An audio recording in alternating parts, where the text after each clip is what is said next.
Good afternoon to you. We will now continue with the Constitution. In the last class, we have seen the Kesavananda Bharati versus State of Kerala, which is also called Fundamental Rights Case of 1973.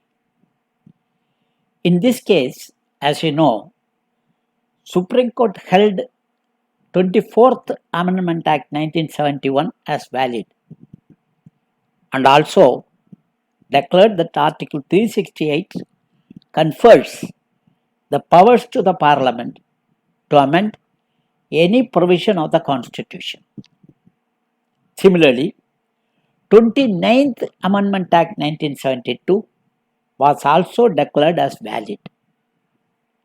Supreme Court overruled the decision in Golaknath case.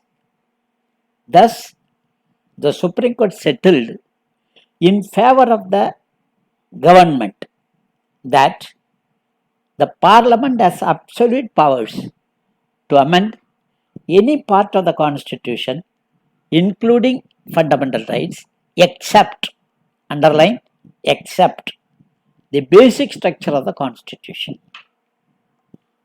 Now, as explained in the last class, 25th Amendment Act 1971 gave Article 39B and C, that is the socialist provisions in the directive principles of state policy, the precedence over the fundamental rights in Article 14, Article 19 and Article 31.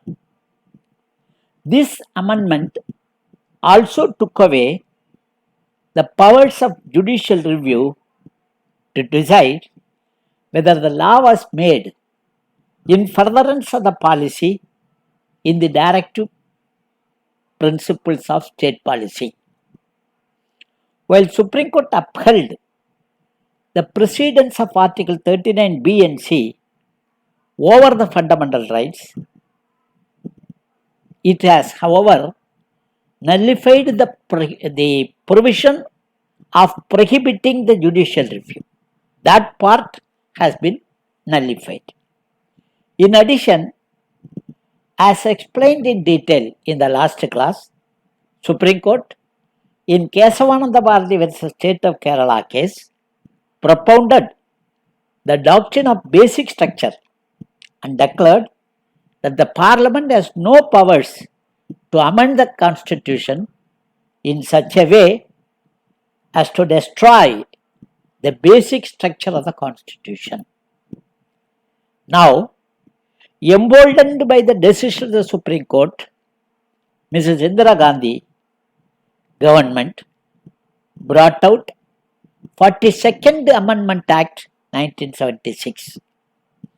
This 42nd Amendment Act 1976 was also called mini constitution because a number of provisions have been added, deleted, and including the what is known as the preamble has been amended.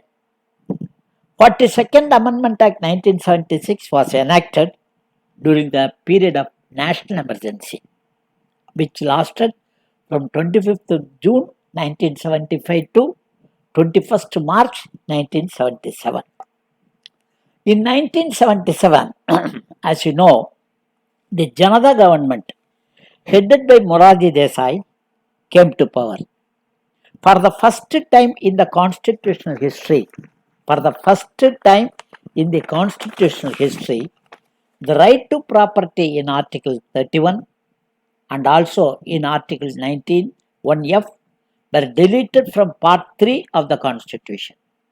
Even though this has been deleted from fundamental rights, that is Part 3, it has been put as Article 300A, that is, it has been shifted from fundamental right to the constitutional right. 42nd Amendment Act 1976 made two significant changes.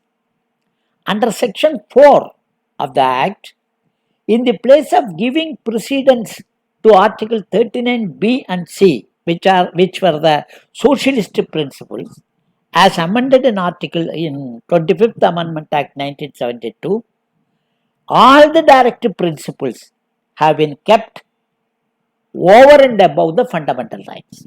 Kindly appreciate, previously 42nd Amendment Act made two important provisions. 25th Amendment Act 1972 kept precedents, kept the Article 39B and C, that is the socialistic principles, over and above Article 14, 19 and 31. Now 42nd Amendment Act, instead of this Amendment Act has given precedence to all the fundamental rights, to all the directive principles over and above the fundamental rights. Instead of two directive principles, all directive principles have been kept over and above the fundamental rights of Article 14, 19 and 31. In addition, Section 55 of 42nd Amendment Act added two clauses, Class 4 and Class 5, under Article 368. Class 4 said the amendments to the Constitution made before or after 42nd Amendment Act 1976 cannot be called in question in any court of law on any ground. This is excluding the judicial review. Then Clause 5 of Article 368 categorically declared that there is no limitation on the constituent power of the Parliament to amend any part of the Constitution by adopting the powers and procedures given in the Article 368. So remember, Class 4 and Class 5, two newly added classes under Article 368. The first class, that is Class 4, it said that all the directive principles, that is what is known as the amendments to the Constitution made before 42nd Amendment Act or after 42nd Amendment Act cannot be called in question in any court of law on any ground. This is first.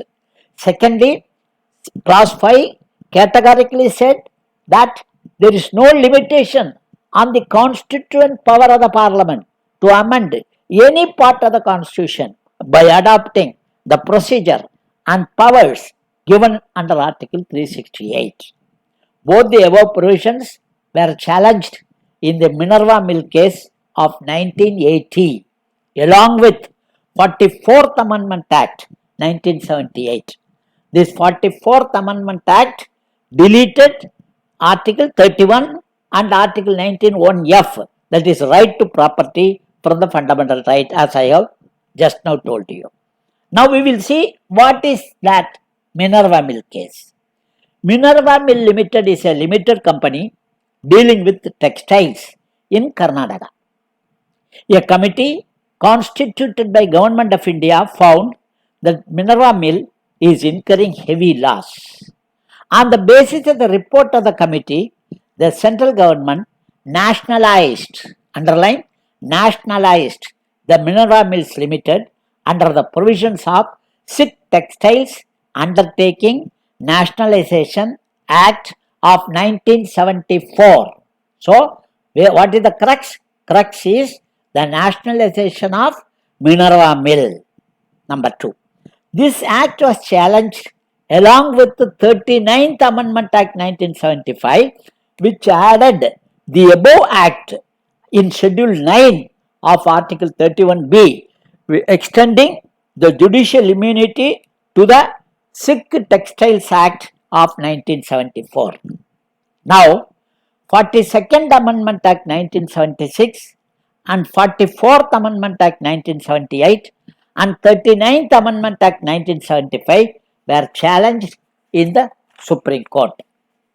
The matter was examined by 5 judges bench of Supreme Court, and by a majority of 4:1, Supreme Court has declared that Section 4 of 42nd Amendment Act, which gave precedence to all directive principles over the fundamental rights, was invalid because it violates the basic structure of judicial review. Number one. Number two, on the similar grounds, Section 55 of 42nd Amendment Act, which added Clause 4 and Clause 5 of Article 368, were also declared invalid because both these amendments took away the powers of judicial review, which is the basic structure. Now, Supreme Court has also declared that the limited power to amend the Constitution cannot be converted into unlimited powers for amendment of the Constitution. They extended what is popularly known as donor-donee theory. Donor-donee theory. That is, the donor of a limited power cannot by exercise of that limited power convert the limited power into unlimited power. Supreme Court also upheld the deletion of property right because property cannot alone bring the happiness to the man.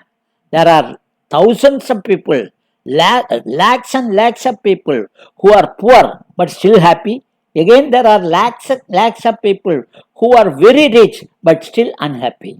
So, happiness cannot be the sole source of the property, cannot be the sole source of happiness. Accordingly, a right to property has been deleted through 44th Amendment Act 1978, and this has been upheld by the Supreme Court in Minerva Mill case. This decision, the Supreme Court decision, has also established that the Supreme Court is the final interpreter of the Constitution, number one. Supreme Court is the custodian of Constitution, number two. Judicial review is the basic structure of the Constitution, number three. Now onwards, every amendment will be subjected to judicial review, whether it is included in Schedule 9 or not. Immaterial of the fact that particular amendment has been included in Schedule 9 or not, every amendment will be subjected to judicial review by the Supreme Court or by the High Court. Supreme Court under Article 32, if there is a violation of fundamental rights, and High Court under Article 2 to 6, if there is a violation of fundamental rights or other rights. Most importantly, substantiating the basic structure doctrine, Supreme Court emphasized the importance of balance between fundamental rights and directive principles and declared that harmonious relations between directive principles of state policy and fundamental rights itself is a part of basic structure, and thus broadened the concept of basic structure which has been given by the Supreme Court in Kesavananda Bharati case. After a Minerva Mill case comes the Vamana Rao versus Union of India in 1981. The government of Maharashtra enacted a law, that is Maharashtra Agricultural Land Ceiling on Holding Acts 1962. This act imposed number of ceilings, that is ceiling on the holding of agricultural land. The ceilings were revised by the government from time to time. Vamana Rao is the one of the persons affected by the land ceiling. He challenged this act in the Bombay High Court on the ground of violation of fundamental rights. In addition, Article 31A and 31B were also challenged on the ground of infringement of basic structure. Bombay High Court rejected all challenges and supported the government view. Nevertheless, an appeal was filed in the Supreme Court by one Dattatreya Govind in 1977. So, remember, the Vamana Rao case has become Dattatreya Govind case in the Supreme Court. Supreme Court initially rejected the appeal. This decision was taken by the Supreme Court during emergency. When emergency was lifted, a review petition was filed in Supreme Court by Dattatreya Govind. The petitioners also challenged the 40th Amendment Act 1976, which added the Maharashtra Agricultural Land Ceiling on Holding Act in the ninth schedule on the ground that the amendment was made by the parliament when the parliament was not in lawful existence, because it was on extended tenure. Because during the emergency, the automatically 1 year extension was given to the parliament.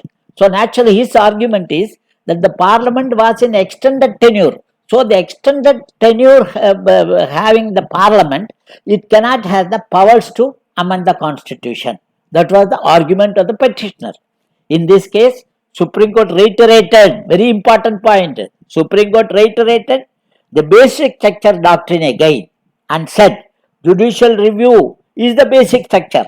However, Supreme Court drew a demarcation on 24th April 1973, 24th April 1973, the day on which Supreme Court delivered the judgment on Kesavananda Bharati case and held that it should not apply retrospectively to reopen the validity of any amendments which took place before 24th April 1973. This means that all amendments added to the ninth schedule before 24th April 1973 were declared valid. It also declared that all future amendments were held to be challenged, that the acts added in ninth schedule damaged the basic structure. So, prior to 24th April 1973, whatever amendments have been made, it is valid. And henceforth, after 24th April 1973, any amendment has been made, even included in the ninth schedule, are subject to judicial review. This is the order. In nutshell, after Kesavananda Bharati case of 1973, Golaknath case of 1980 and Vamana Rao case of 1981, following are the present position.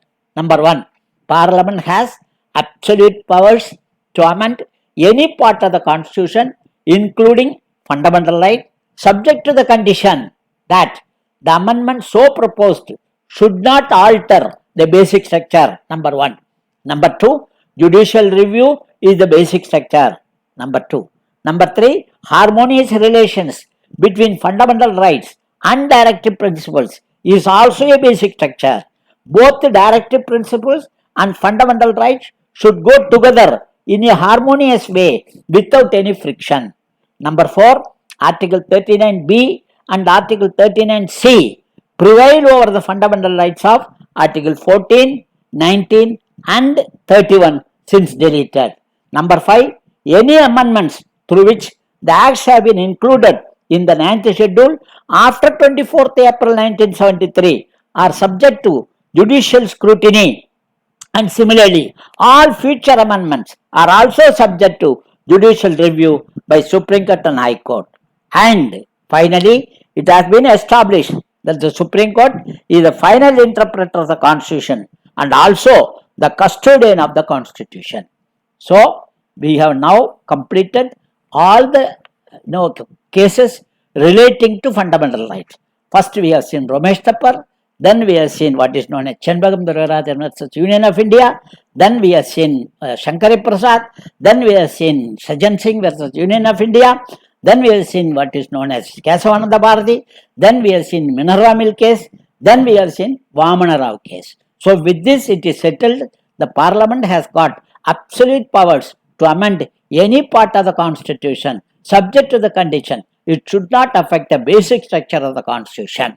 So with this we will end the amendment of the Constitution. Now tomorrow in the next class we will take up judiciary, Supreme Court, establishment of Supreme Court we will take tomorrow. Thank you. Thank you.